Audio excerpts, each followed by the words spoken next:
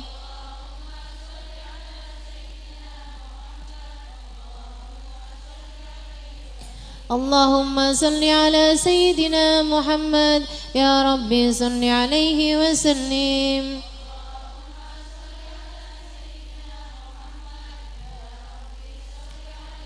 سبحان الله وبحمده سبحان الله وبحمده سبحان الله سبحان الله وبحمده سبحان الله وبحمده سبحان الله وبحمده سبحان الله وبحمده سبحان الله وبحمده سبحان الله وبحمده سبحان الله وبحمده سبحان الله وبحمده سبحان الله وبحمده سبحان الله وبحمده سبحان الله وبحمده سبحان الله وبحمده سبحان الله العظيم سبحان الله وبحمده سبحان الله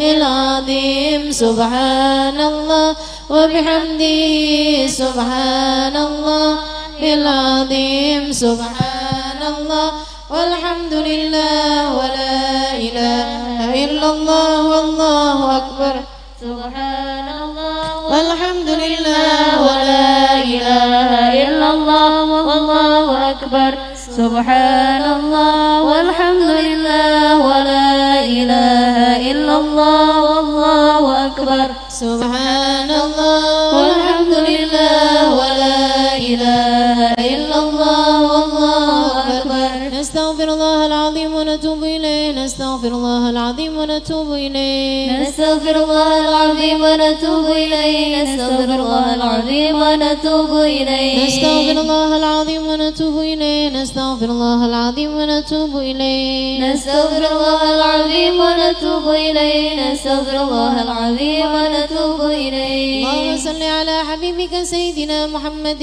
وآله وصحبه وسلم اللهم صل على حبيبك سيدنا محمد وآله وصحبه وسلم اللهم صل على حبيبك سيدنا محمد وآله وصحبه وسلم اللهم صل على حبيبك سيدنا محمد وآله وصحبه وسلم اللهم صل على حبيبك سيدنا محمد وآله وصحبه وبارك وسلم أجمعين اللهم صل على حبيبك سيدنا محمد وآله وصحبه وبارك وسلم أجمعين الفاتحة وآية الكرسي وثلاثة ملك الله وآية المعوذتين أثابكم الله بسم الله الرحمن الرحيم الحمد لله رب العالمين الرحمن الرحيم مالك يوم الدين إياك نعبد وإياك نستعين اهدنا الصراط المستقيم صراط الذين أنعمت عليهم غير المغضوب عليهم ولا الضالين آمين بسم الله الرحمن الرحيم وإلهكم إله واحد لا إله إلا هو الرحمن الرحيم الله لا إله إلا هو الحي القيوم لا تأخذه سنة ولا نوم له ما في السماوات وما في الأرض من ذا الذي يشفع عنده إلا بإذنه يعلم ما بين أيديهم وما خلفهم ولا يحيطون بشيء من علمه إلا بما شاء وسع كرسي السماوات والأرض ولا يؤوده حفظهما وهو العلي العظيم بسم الله الرحمن الرحيم قل هو الله أحد الله الصمد لم يلد ولم يولد ولم يكن له كفوا أحد بسم الله الرحمن الرحيم قل هو الله أحد الله الصمد لم يلد ولم يولد ولم يكن له كفوا أحد بسم الله الرحمن الرحيم قل هو الله أحد الله الصمد لم يلد ولم يولد ولم يكن له كفوا أحد. بسم الله الرحمن الرحيم. قل أعوذ برب الفلق من شر ما خلق ومن شر غاسق إذا وقب ومن شر النفاثات في العقد ومن شر حاسد إذا حسد. بسم الله الرحمن الرحيم. قل أعوذ برب الناس ملك الناس إله الناس من شر الوسواس الخناس الذي يوسوس في صدور الناس من الجنة والناس. بسم الله الرحمن الرحيم. الحمد لله رب العالمين حمدا يوافي نعمه ويكافئ مزيده. يا ربنا لك الحمد كما ينبغي لجلال وجهك وعظيم سلطانك. سبحانك لا نحصي ثناء عليك أنت كما أثنيت على نفسك. ولك الحمد حتى ترضى ولك الحمد إذا رضيت ولك الحمد بعد الرضا. الحمد لله رب العالمين. اللهم صل وسلم على سيدنا محمد في الأولين. صل وسلم على سيدنا محمد في الآخرين. صل وسلم على سيدنا محمد في كل وقت وحين. صل وسلم على سيدنا محمد حتى ترث الأرض ومن عليها وأنت خير الواردين. اللهم أتم بفضلك وجودك وكرمك وما قرأناه من القرآن العظيم وما قلناه من قول لا إله إلا الله وما قلناه من قول سبحان الله وبحمده وما صليناه على حبيبك سيدنا محمد صلى الله عليه وسلم بهذا المجلس المبارك هدية واصلة ورحمة نازلة وبركة شاملة نقدم ثواب ذلك ونهديه حضرة سيدنا وحبيبنا وشفيعنا وقرة أعيننا سيدنا مولانا محمد صلى الله عليه وسلم ثم إلى أرواح آبائه وإخوانه من الأنبياء والمرسلين وآل كل منهم والصحابة أجمعين خصوصا الخلفاء الراشدين سادتنا أبو بكر وعمر وعثمان وعلي وأن بقية الصحابة والتابعين وتابع التابعين لهم بإحسان إلى يوم الدين ثم إلى روح سيدة خديجة الكبرى وعائشة الرضا وخصوصا روح سيدة فاطمة الزهراء وولديها الحسن والحسين وذريتهم الجميع خصوصا روح سيدنا المهاجر الله أحمد بن عيسى وكل مقدم محمد بن علي بن سيد الحبيب عبد الرحمن السقاف سيد الحبيب عبد الله بن أبي بكر العيدروس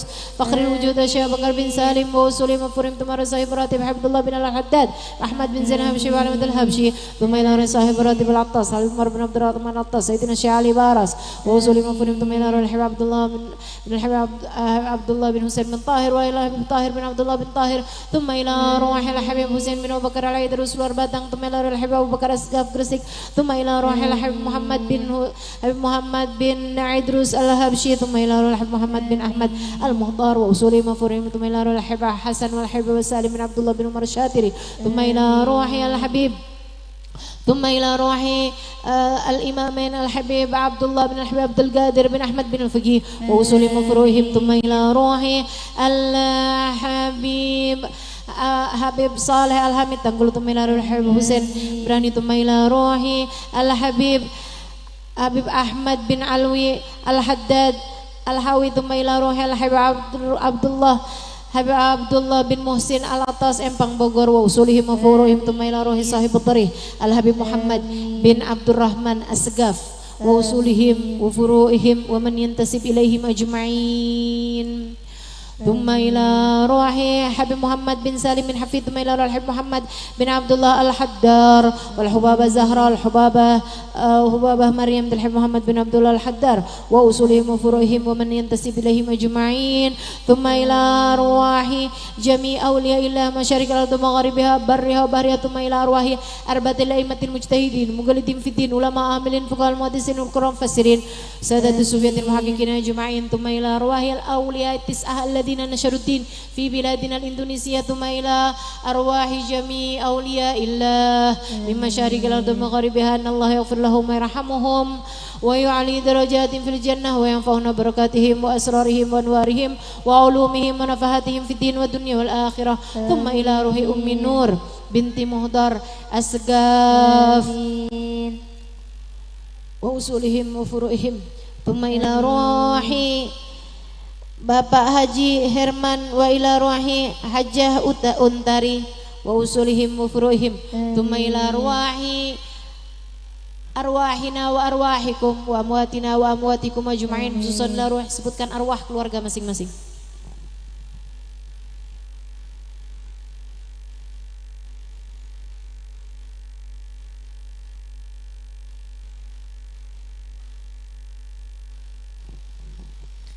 ثم إلى أرواح أجدادنا وأجدادكم وعمامنا وعماتكم وأخوالنا وخالاتكم وإخواننا في الدين وأصحابنا ولمن له حق علينا اللهم اجعله حجابا لهم من النار وسترا لهم من النار فكاكا لهم من النار بلغهم به من الفردوس على منازلها واكتب لهم به من الثواب أجزل وأوفره وثقل بهم موازينهم من الحسنات واغفر لهم بجميع الذنوب والسيئات وارفعهم به عندك على الدرجات واخلفهم في أولادهم ومن انتسب إليهم بالخلافة الحسنة والعقب الصالح اللهم أدخل في قبورهم الروح والريحان والفسحة والأمان والعفو والرضوان يا حنان يا منان يا من إذا سئل أعطى وإذا استعين عان اللهم اجبر انكسارنا واقبل اعتذارنا واختم بصالحات أعمالنا وأعمارنا وعلى الإيمان والإسلام جميعا توفنا وأنت راض عنا ولا تحيينا اللهم في غفلة ولا تأخذنا على غرة واجعل آخر كلامنا من الدنيا عند انتهاء أجالنا قول لا إله إلا الله محمد رسول الله صلى الله عليه وسلم أحينا عليها يا حي وأمتنا عليها يا ممت وبعثنا عليها يا باعث وانفعنا وارفعنا بها يوم لا ينفع مال ولا بنون إلا من أتى الله بقلب سليم اللهم إن مغفرتك وسع من ذنوبنا ورحمتك أرجى عندنا من عملنا بفضل سبحان ربك رب العزة أما يصفون وسلام على المرسلين والحمد لله رب العالمين بسر الفاتحة.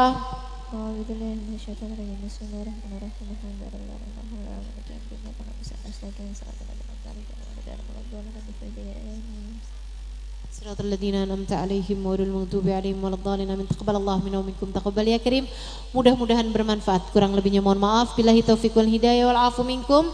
Wassalamualaikum warahmatullahi wabarakatuh. Assalamualaikum warahmatullahi wabarakatuh.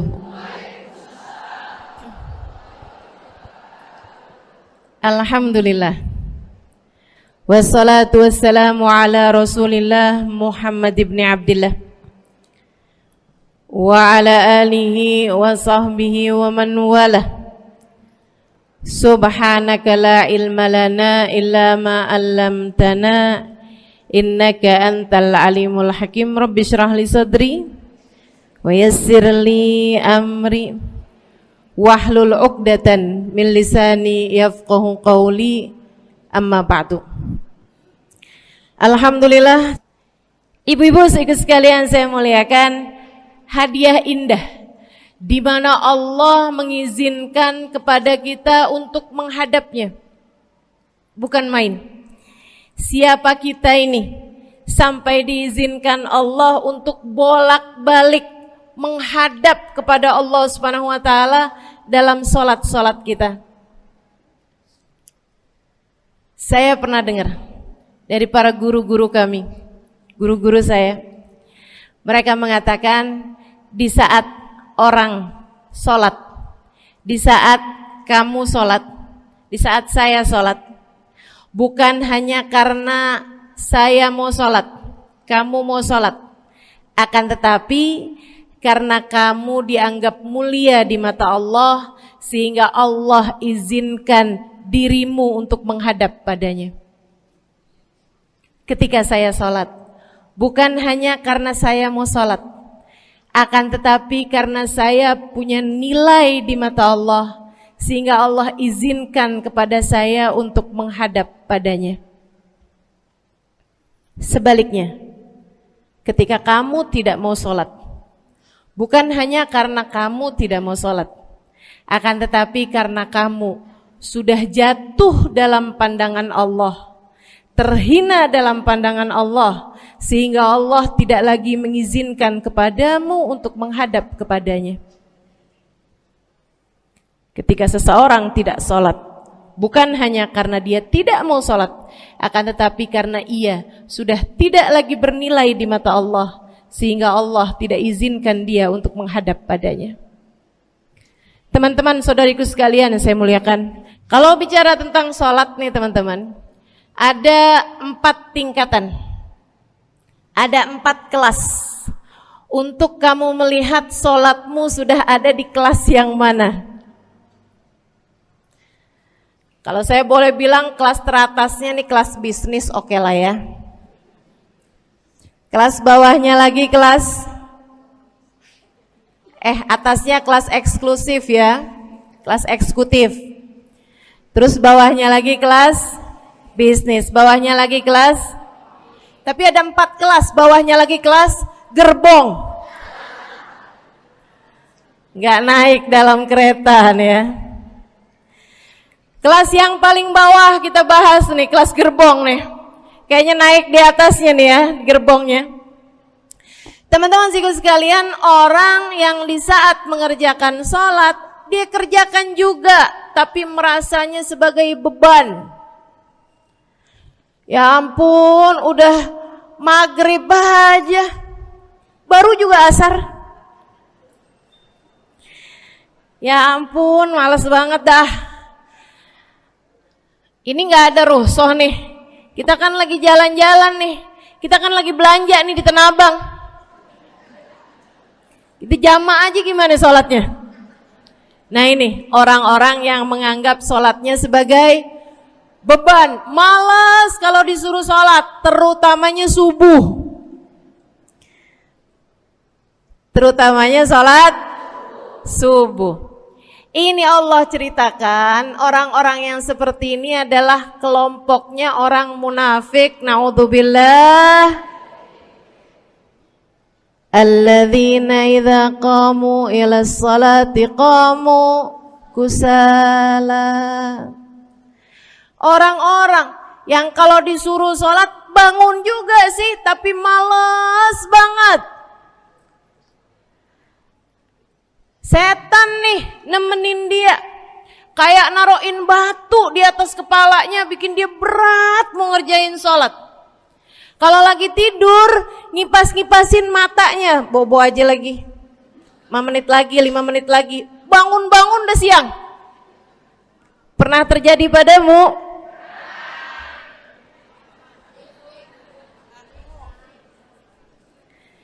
Jemur kunut.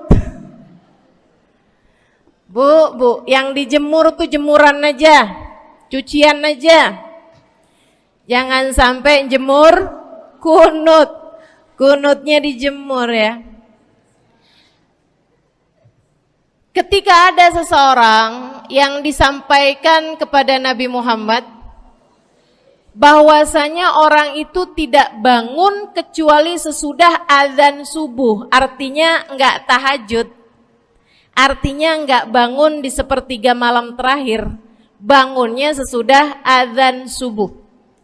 Nabi mengatakan padanya tentang orang itu. Nabi bilang pada para sahabatnya, inna syaitan bala fi udhunih. Itu adalah orang yang telinganya dikencingin sama setan. Pada pernah dikencingin setan?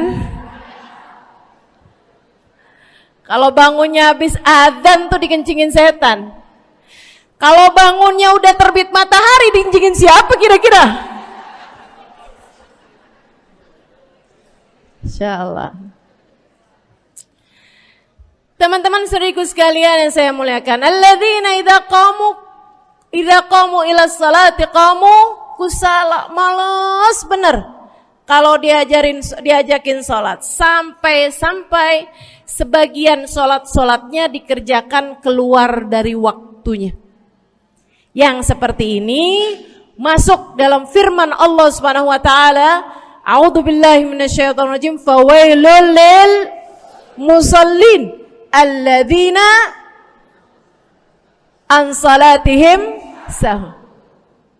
Fawailul lil musallin alladzina hum an salatihim sahun. Celaka orang-orang yang sholat. Kenapa kok orang sholat celaka ya Allah? Sebab mereka an salatihim sahun, melalaikan sholat mereka. Apa maksudnya melalaikan? Imam Sayyidina Ibnu Abbas dalam salah satu tafsir beliau mengatakan, alladzina yuakhiruna an waqtiha au yuqaddimuha ila ghairi waqtiha. Orang-orang yang mengakhirkan sholat sampai keluar dari waktunya atau memajukannya sebelum waktunya. Mau pergi ke Tanah Abang nih, jam 11. Ntar kita ribet nih urusan sholat duhur. Dah sholatin sekarang aja. Ini orang-orang yang fawailul lil musallin. Bu, sesibuk apapun dirimu, jangan pernah ninggal sholat. Bu, lagi ngerjain perkara penting apapun kamu, jangan pernah mengakhirkan sholat. Jangan pernah mengeluarkan sholat dari waktunya. Kenapa gitu? Karena bu, sholat itu urusanmu sama Allah. Gak ada yang lebih penting daripada itu. Gak ada yang lebih penting daripada itu.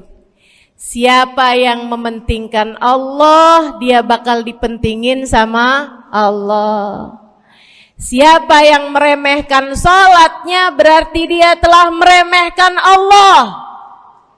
Siapa yang meremehkan Allah, dia akan diremehkan oleh Allah. Na'udzubillah min dzalik. Buat adik-adik jomblo, jangan pernah mau kawin sama orang yang gak sholat. Biarpun kamu udah nunggu cukup lama, kalau ada yang lamar kamu dan dia gak sholat, jangan mau bu. Dek,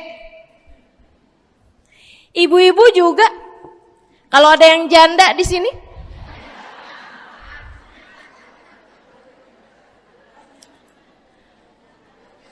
terus ada yang lamar kamu, walaupun di garasinya ada kijang,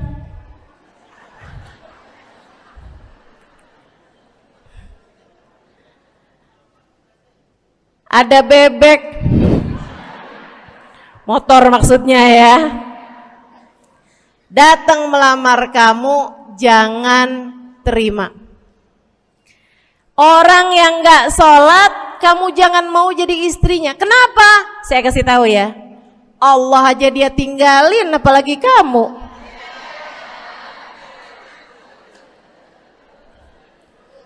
Allah aja dia tinggalin. Siapa yang tidak berguna baginya peringatan Allah, maka tidak akan berguna baginya peringatan dari siapapun.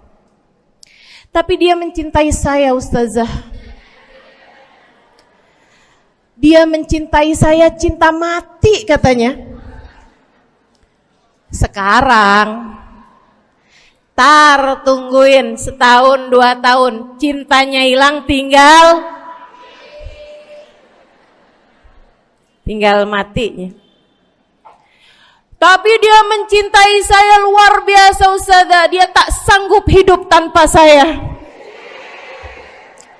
Itu namanya cinta monyet. Tungguin 2 tahun, cintanya hilang, tinggal. Jangan temenan sama orang gak sholat, dia telah jatuh di mata Allah. Maka kita pun belajar buat jadi orang-orang yang terus mendaki, terus meraih rahmatnya Allah, terus belajar buat jadi salah satu orang yang dipandang dengan rahmat oleh Allah Subhanahu wa taala. Salah satunya dengan cara kita memuliakan sholat, kita menjaga sholat. Jagain sholatnya, jangan masuk kelompok orang yang tadi itu sholatnya menjadi beban. Ini kelompok paling bawah nih. Naik ke kelas ekonomi. Tadi begitu ya? Kelas ekonomi, orang-orang yang sholatnya menjadi sebuah kewajiban. Dia kerjain, dia tahu itu wajib, dia gak akan tinggalin. Tapi sama halnya dengan kewajiban-kewajiban yang lain. Kita nih kalau mikirnya kewajiban bu,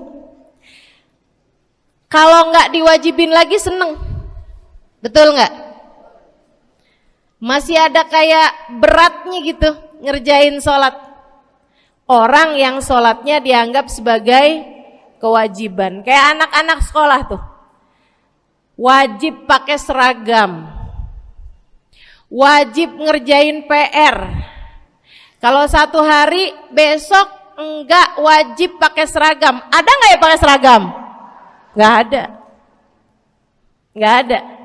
Nggak ada yang besoknya dipakai seragam terus tanyain kenapa kamu tetap pakai seragam? Abisnya saya suka sama seragamnya. Nggak ada. Karena mereka menganggap pakai seragamnya adalah kewajiban. Sekolahnya sebagai kewajiban. Jadi giliran besok libur anak-anak, hore gitu.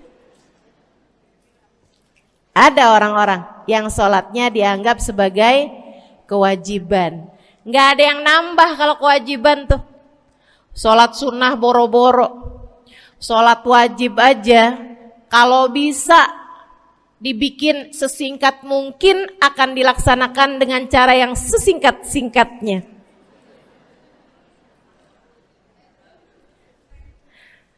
Habis ruku i'tidal sujud cepet bener ya. Malaikat raqib sama malaikat atid nih udah tahu aja kalau dia sholat. Habis ghairil maghdubi alaihim waladdallin. Malaikat atid bilang sama malaikat raqib, kulhu, catat kulhu udah pasti.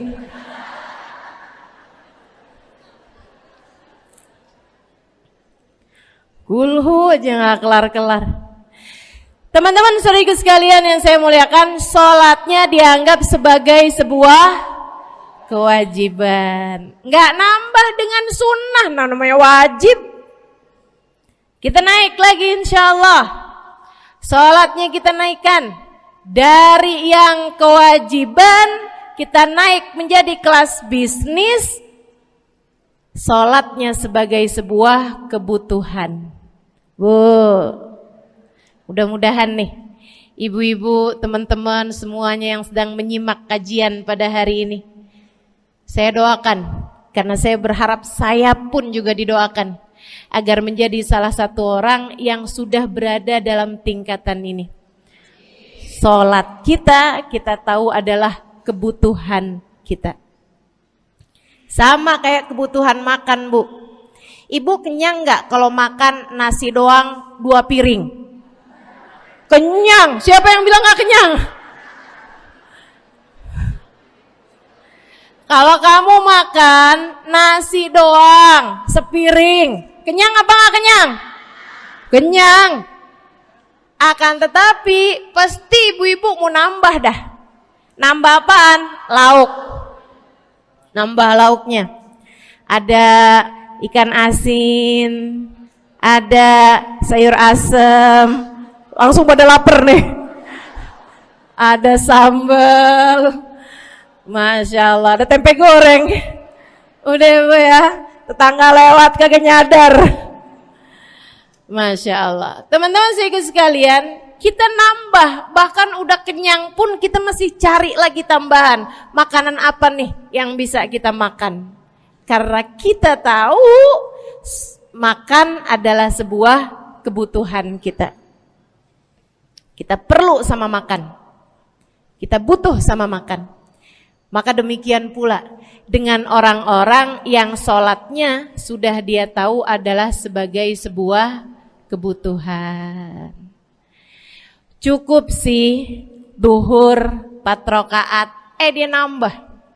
Ada qobliyahnya, ada ba'diyahnya. Jam-jam 9 pagi nggak ada sholat wajib sih, tapi pengen ngemil, ya Bu ya, dengan cara kerjain sholat duha. Malam-malam abisnya isya, ampun mau tidur, ingat katanya Nabi, pesannya kepada Sayyidina Abu Hurairah, wasani habibi, kata Abu Hurairah, an utir qabla an anam. Kekasih saya Nabi besar Muhammad, kata Abu Hurairah, kasih pesan pada saya untuk jangan tidur sebelum sholat witir. Jadi habis kelar sholat isya langsung sambung sama witirnya. Dia tahu sholatnya adalah sebagai sebuah kebutuhan. Kebutuhan. Saya butuh untuk sholat karena saya butuh kepada Allah. Saya perlu sholat karena saya perlu kepada Allah. Saya perlu sholat karena saya tahu urusan saya sebesar apapun saya rasakan adalah kecil dalam pandangan Allah. Saya perlu sholat karena permasalahan dalam hidup saya yang saya rasakan sebesar gunung di atas pundak saya, di atas punggung saya, di hadapan Allah tak sampai seperti setitik debu yang mudah saja untuk Dia angkatkan dari kehidupan saya. Maka kita pun menjadikan sholat sebagai sebuah kebutuhan. Lagi sakit, jangan ninggal sholat. Kenapa? Kamu menghadap kepada yang punya kesehatan. Lagi banyak utang, jangan ninggal sholat. Sama, jangan utang lagi. Karena kamu menghadap kepada pemilik segala kekuasaan, pemilik dunia dan akhirat, pemilik semua uang di atas muka bumi ini adalah Allah. Makanya Habib Ali Habsyi, penulis kitab Maulid Simtud Durar, yang tadi ibu-ibu baca maulidnya, beliau pernah bilang, ada dalam salah satu diwan beliau, diwan tuh syair-syair beliau itu ya. Ali idza kad marid syafahu fi'lus shalah la'alla syirrus sifa fi wad'i tilkal jibah. Kata beliau, Ali nih kalau lagi sakit, nih Habib Ali ya, beliau tuh padahal punya amal ibadah sangat banyak, tapi Habib Ali bilang, Ali idza qad marid syafahu fi'lus shalah. Ali nih kalau lagi sakit, sembuhnya sama sholat. Sembuhnya sama sholat. La'alla sirrus sifa. Rasa-rasanya memang Allah letakkan rahasia kesembuhan ada pada fi wad'i tilkal jibah, terletakkannya jabhah kita, dahi kita di tempat sujud. Di sana semua permasalahan dalam hidupmu menjadi ringan. Saat kamu meletakkan dahimu di tempat sujud, kamu berbisik lirih kepada Allah, akan tetapi suaramu didengar sama yang punya arsy. Akan tetapi suara bisikanmu didengar segenap malaikat-malaikat yang ada di atas langit. Kemudian mereka mendoakanmu sehingga Allah mengatakan wasjud waqtarib, sujudlah kamu. Posisi sujudmu itu waqtarib akan membuatmu menjadi dekat dengan Allah Subhanahu wa taala. Sujudlah dan mendekatlah kepadaku, kata Allah. Agrab ma yakunul 'abd min rabbih fahuwa sajid, kata Nabi Muhammad. Fa'akthiru fihi du'a faqamin an yustajabulah. Tempat terdekat seorang hamba dengan Tuhannya adalah saat dia sedang sujud. Maka perbanyaklah doa dalam sujudmu, kata Nabi Muhammad.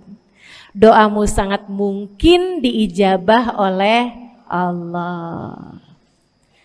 Apalagi kalau doanya kamu haturkan di sepertiga malam yang terakhir.